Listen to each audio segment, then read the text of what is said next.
Kyle O'Reilly will be facing Finn Balor for the NXT title at TakeOver 31 this Saturday, with the big question on everyone's minds being...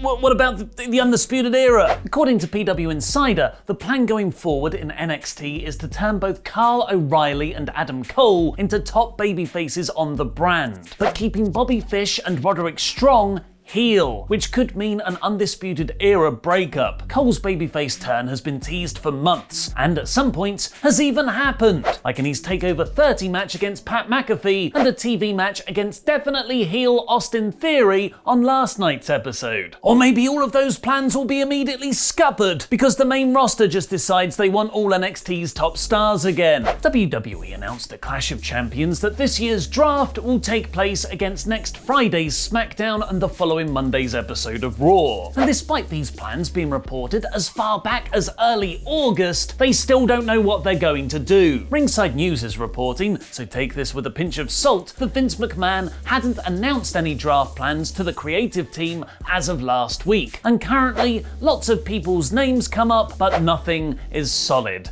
Yet, which could be translated as, we need to gut NXT. Despite already kind of calling up a lot of NXT talent since lockdown began to plug roster gaps due to the pandemic, like Keith Lee and all of Retribution, there still could be more debuts to come. And NXT daddy Triple H has admitted on the TakeOver 31 media call that he doesn't know what the plans are for his brand. I wish I did, but I don't. The draft is coming. I'm unsure, so you, like myself, will have to stay tuned and wait and see. Who do you think might get called up from NXT next week? Let me know in the comments because I'll be replying to people from out of nowhere. Roman Reigns' return to WWE at SummerSlam and subsequent heel turn with Paul Heyman has been so far one of the best pro wrestling stories of the year. And he's now revealed the reason why he returned on Corey Graves' After the Bell podcast. No one is as good as him. I think there are some people who are showing some glimmers, but as far as the people who are doing good now, they were doing good before I left. Bray Wyatt, Seth Rollins, actually Drew McIntyre's stepped up, Randy's always been Randy. He went on to say that while many people want to be the top guy in the company, they aren't willing to work as hard for it as he is. Similarly to his feud with John Cena, Reigns said before he can leave, he needs someone to be ready to take his place at the top of the company, and no one is yet, which is why he came back. It's hard to dispute Reigns' comments with his recent run, as he's finally been showing off all the capabilities of carrying a company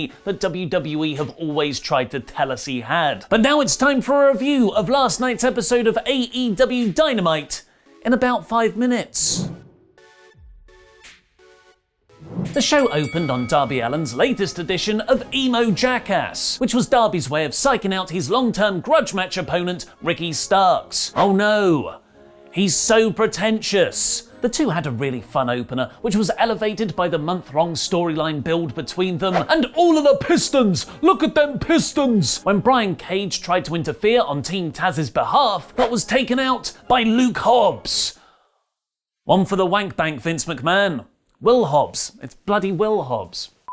But was taken out by Will Hobbs. It's one for the wank bank, Vince. Those two will have a match next week. This was mostly a showcase for Darby, who beat Starks with a coffin drop on his injured lower back. Cody's hair might have turned heel, but his character sure is still babyface prime, where he told Dasher in the ring that he says no to Brody Lee's dog collar TNT title match challenge. Not.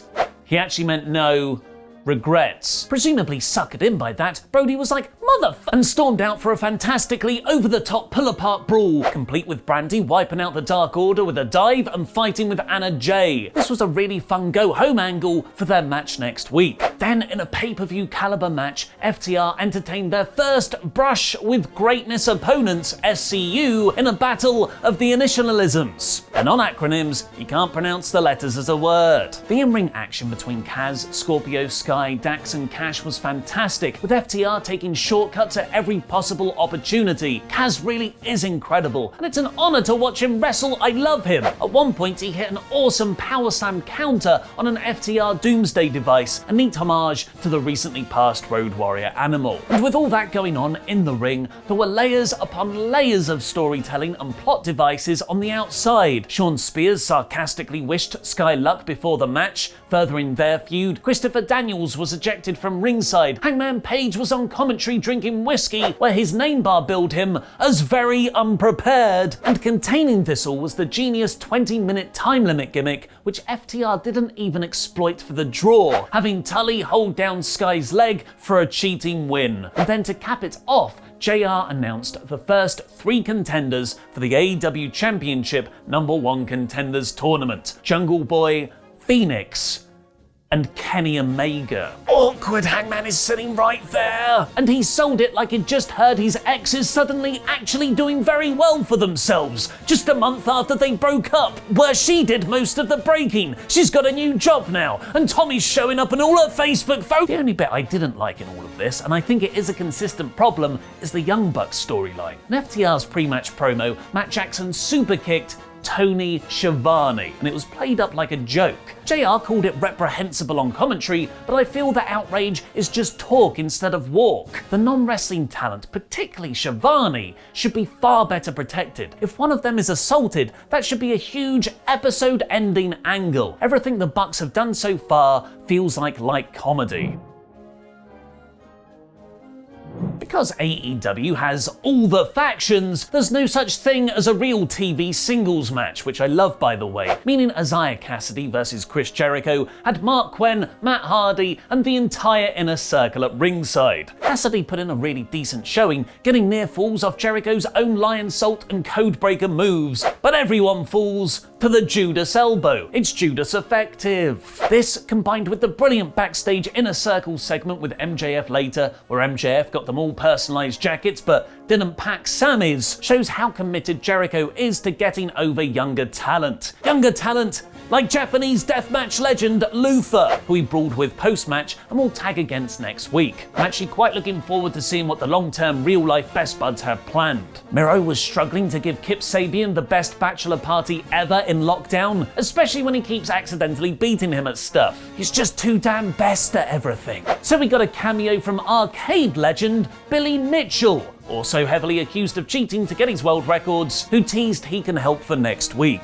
Orange Cassidy beat 10 from the Dark Order, which built FTR versus Best Friends in the pre-match. Britt Baker beat Red Velvet in your blink and you'll miss it women's segment for the week. Baker looked great in what was essentially an enhancement match for her, but it's the tired pattern of 1 step forward, 2 steps back for AEW's women's division. And the main event saw Eddie Kingston pick Jon Mox's AEW Championship opponent, Dr. Robotnik on crack. I've been a huge fan of the Butcher ever since he debuted. There's just something the way he carries himself and looks, and I thought he was really impressive here, working over Moxley's leg, but ultimately tapping in the choke, continuing John's smart title run theme of building stories around moves. As Kingston claims, Bryce Remsburg called for him passing out too early last week. A tag title match would have probably been the better main event, but I like AEW respecting their world title by making sure it closes the show. And if this Kingston storyline continues, surely we're getting Moxley versus Pentagon at Full Gear. It finally will be Pentagon. That was this week's Dynamite in about 5 minutes. Let me know what you thought of the show in the comments down below, because I'll be replying to people from behind Butcher, from behind Jon Moxley. A well-built up Starks versus Allen match, a fantastic SCU versus FTR match, Butcher being elevated in the main event, and a great pull-apart brawl between Cody and Brody. This episode flew by AEW's own very high standards. This week's Dynamite is 3 out of 5. Next week's, however, is going to be phenomenal. Calm yourself, AJ Styles fans, because we're officially launching our new board game channel, Phenoma-Nerds. Here's Adam Blompier to tell you more. Do you like board games? Then you'll love Phenoma-Nerds, a channel all about the best board games your money can buy. Do you not like board games? Then you'll love Phenoma-Nerds, a channel all about why you're fucking wrong! If the only game you've played is Monopoly, a bad game, with your family, a bad family, we're here to show you all the good times you and your friends are missing out on. We'll teach you the different types of board games out there, great ones to start your collection, how to host gaming nights, how to teach your friends rules. We'll have deep dives into classic games, crazy stories from board gaming history, drunk board gaming, and so much more. At Phenoma-Nerds, we consider it our sacred duty to get you into the greatest hobby in the world, no matter what level you currently are. So subscribe to Phenoma-Nerds now and get on board. Subscribe to Phenoma-Nerds by clicking the little PN icon there now. And why does Roman Reigns hate CM Punk? Click the video on the right to find out, and watch DDP talk about his relationship with Cody Rhodes in our exclusive interview on WrestleTalk by clicking the video below that. I've been Mr. Davis. Jam that jam.